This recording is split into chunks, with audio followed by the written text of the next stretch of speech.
Here on the screen, but we'll make do. Sort of a potpourri. Everything will be there, but it may not be in the order in which I want to preach it. This morning we're on chapter 2 of the story, of God's story and our story. Last week we looked at creation. We looked at how God in the beginning created us because God is a God of love, how we rebelled, how God's vision and will for us was to walk with us and live with us and be with us, and how when we broke that vision by disobedience, we were thrown out of the Garden of Eden, but God still provided for us. So now we're on phase 2 of God's story. Of course, there is much more in between. We're hitting the highlights. Today, God builds a nation. We're going to be talking about Father Abraham. How many of you ever sang that exhausted sort of Zumba song, exercise song, Father Abraham? You know what I'm talking about? There you go. One, anyways. Father Abraham had many sons. Know that one? No, I'm the only. Okay, well, there's 3 of us that went to Vacation Bible School, apparently. All right. Well, Father Abraham is the father of many nations. When he was alive, though, he had not realized the promise yet. The promise is made to him, it says, and to his descendants, to us, that we have that promise. And though he didn't realize it in his day, because what did God promise him? That not only would you have the land, but you would have descendants as numerous as the stars in the sky, as the sand on the seashore. And he, of course, didn't get to see that. He got to see what he never thought he would see, and that is sons and children. But they weren't quite as numerous as what the promise had began. God knew that we couldn't make it back to him on our own. God's original vision to be with us on a moment-by-moment daily basis, like he walked with Adam in paradise, he was going to walk with us, live with us. That's God's vision. And because we disobeyed, death enters our reality. And death separates us then from being with God eternally. And so, since we could do nothing about death, God had to do something. So God had plan B. And plan B was that he would, for us, send a Messiah. And that Messiah would do for us what we couldn't do for ourselves. But in order to send the Messiah, first things had to be prepared, had to be made ready. So God said, I'm going to build myself a nation. He could have just picked a nation, but he decided he was going to build a nation. It had to be a particular nation, a particular people. And so from no people, he created his people. And he would begin with one man.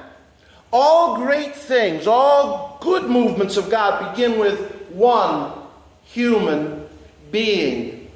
And the reality is that one human being can be you, can be me. It isn't that Abram, who then his name is changed to Abraham, was somebody who was extraordinary. He was a man of faith. He was a man of means. He lived in a place that really we don't even hear of anymore. He comes from a place called Ur. Say that. Ur. Where are you from? I'm from Ur. Your hometown. Ur. I'm an old Ur boy. Yeah, he came from Ur, which is down in Mesopotamia, over Iraq area. And God calls him because he is righteous. That is, he seems to be leaning in the right direction. Though he was in a city that didn't worship the one God, they worshipped many gods. And Ur was known for its idolatry. Statues of any god you could think of. It was at the crossroads of all civilizations at the time. And so whatever thought, whatever was going on out there religiously, spiritually, could be found in the city of Ur. It was a metropolitan for its day. It had everything.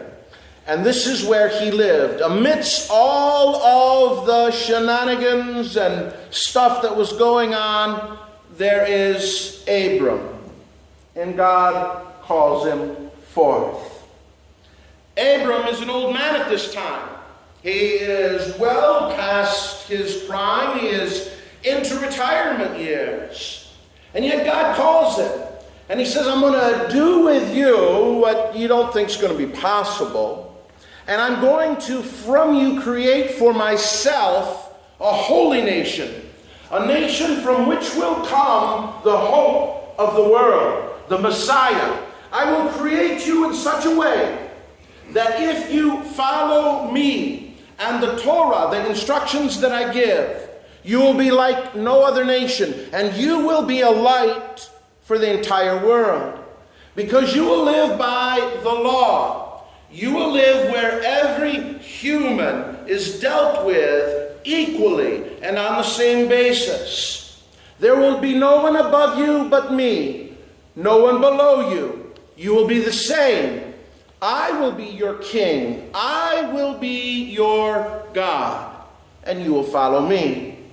So it says that Abram stepped out, not knowing where he was to go. That is one of the greatest lines from the book of Hebrews about Father Abraham. When we think of faith, what do we think of? When you think of faith, I think the lessons of Abraham, and we could spend the rest of our lives just studying Abram, who trusts God, and God changes his name to Abraham. Because when you encounter God, you're never going to be the same. When we think of faith, we think believing in something. Abraham shows us the picture of faith. And Hebrews expresses it. He was promised the land and he was promised many descendants. And God said, I will show you. And Abram stepped out, it says. Stepped out, not knowing where it was he was going to go. You see, you and I got a sneaking suspicion when it comes to faith, we would say, okay, God, I'm ready, I'll go. Just show me where I'm going. And God says, no, you step out. I'll get you there. One step at a time. But God, just give me some sign. Give me some way of knowing that the choice that I am making is the correct choice. God, you make the first move. And God says, no, that's not faith. Faith is you make the first move. I'll make the second. We say, God, yeah, but you're God. You should go first. God says, no. Faith is you go first.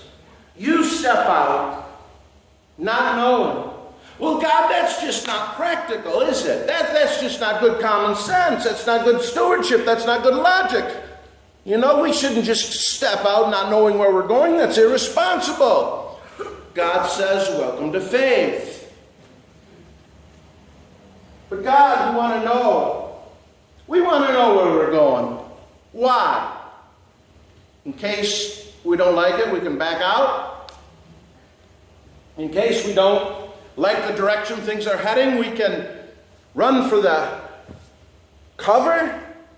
God says, no, faith is you step out. And I will give you just enough light to put your foot down one step at a time. You will not see the will of God unfold before you. You see the will of God unfold behind you. It's hindsight. It's when you look and you say, now I see. You're familiar with footprints.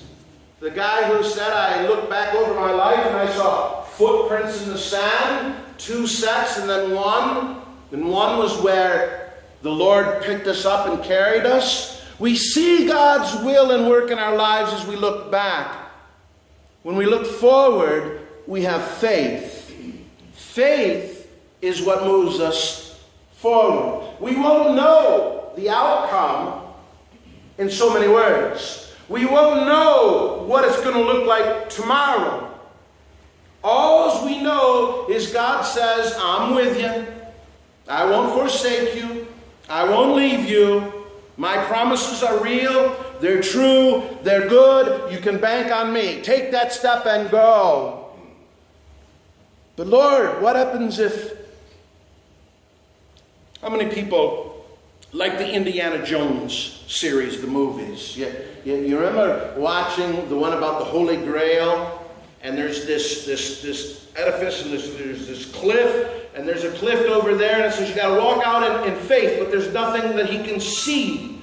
And he does the Abraham thing. He steps out, and his foot finds a place that you couldn't see, but it's there. It's just not clear when you're standing here, but it's clear when you get there. That is what faith is. You have no faith if you have to have all of your I's dotted and your T's crossed and your business plan in place before you venture out. Any dummy can do that. It takes no faith. Faith means that we trust in a God who will provide. A God who says, go. Now, have there been people that have done that and have fallen? Absolutely. If everybody stepped out and it was 100%, then that wouldn't take any faith either, would it? Sometimes we make the wrong choices. We don't discern. We just jump out there. Faith isn't being irresponsible, but it's trusting. And when God says, in that still small voice, go, we go. Father Abraham, the father of all Jews, of all Christians, of all Muslims, we are cousins. Abraham, through Ishmael, his firstborn, with Hagar, all the Arab nations, then all of Islam, and Isaac, his secondborn, but firstborn with Sarai, who becomes Sarah, because she obeys God. Come the Jews and the Christians.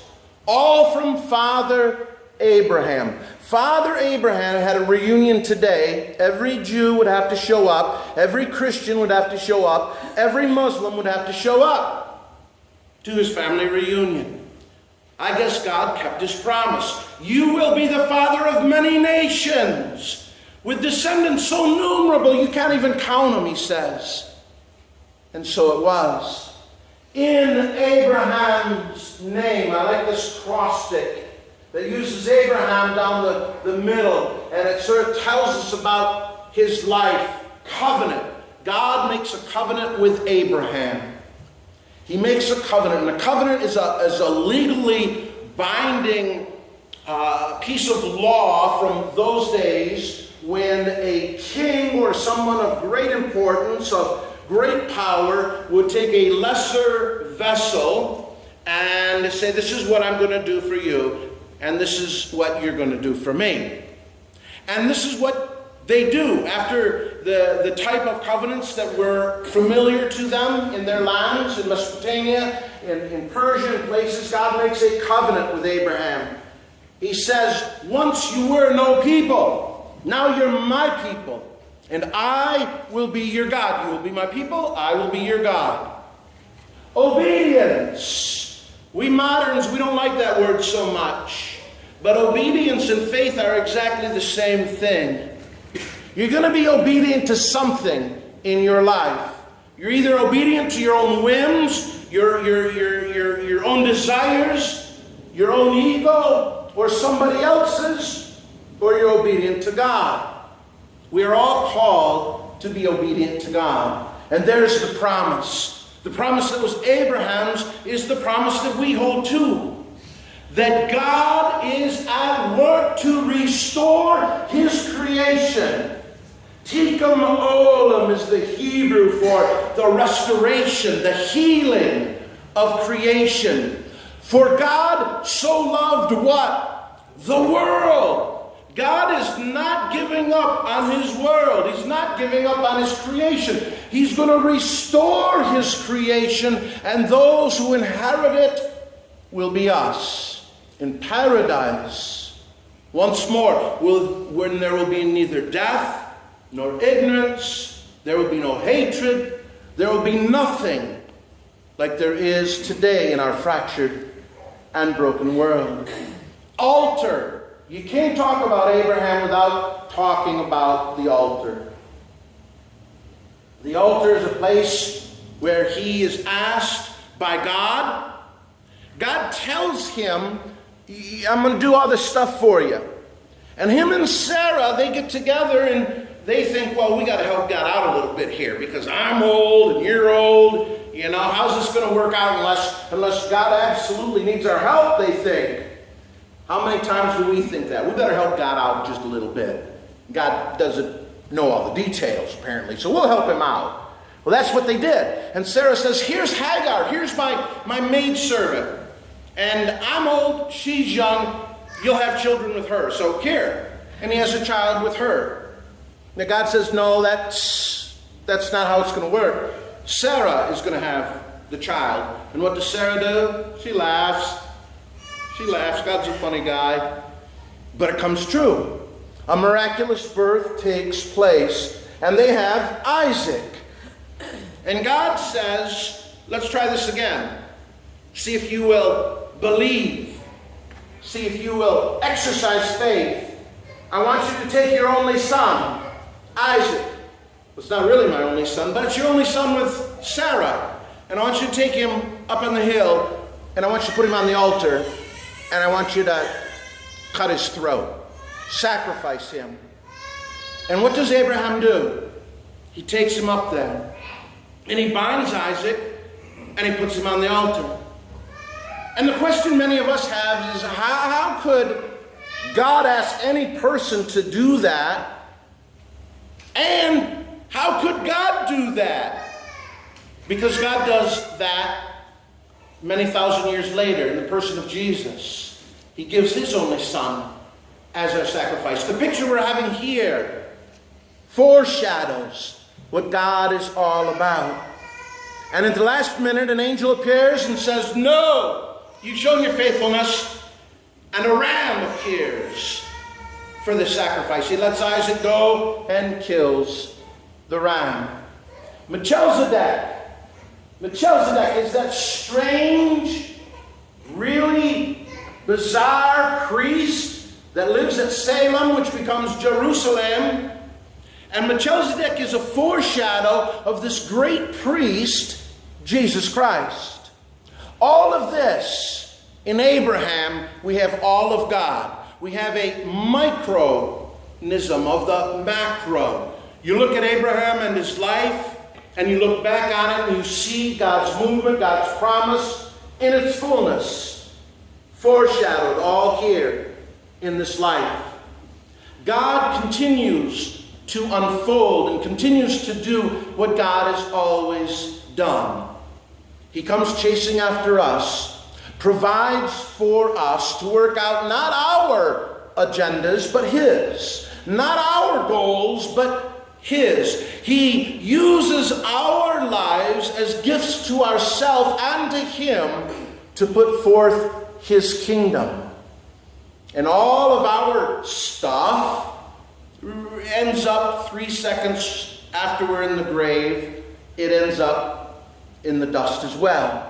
It's God's promise and God's hope and God's realization for all of his children to live in peace and love and in a restored world. And that is what we are to work towards and work on.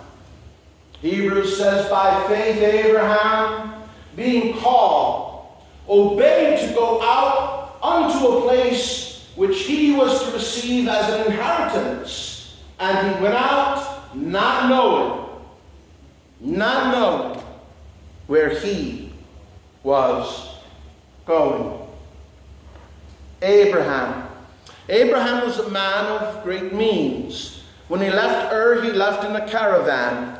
He had lots of stuff, lots of people. He was pretty well to do. He would have been, in comparison today, a Donald Trump. of his day. And God says, I'm going to take you. I'm going to take you and show you where it is I want you to go. And you're going to take everybody and you're going to follow. And so he starts down here in Ur. Right there, Ur. Where living is pretty good. He's made a pretty good life for himself. He's living high on the hog. He's enjoying life. And he uproots.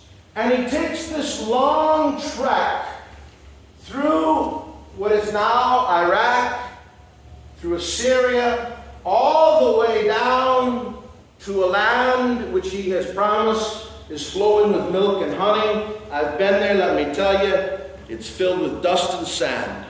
I don't know where the milk and honey's from, but God says, I'm going to give it to you.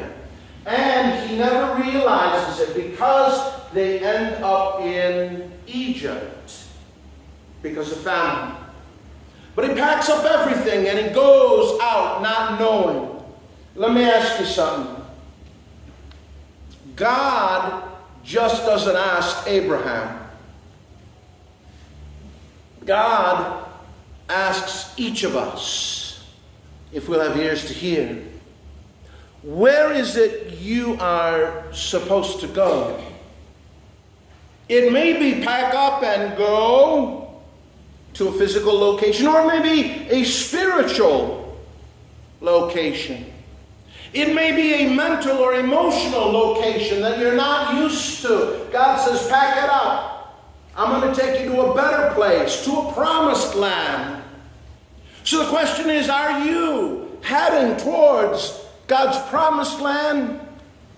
Or are you floundering where you're at, just waiting for something better to come along?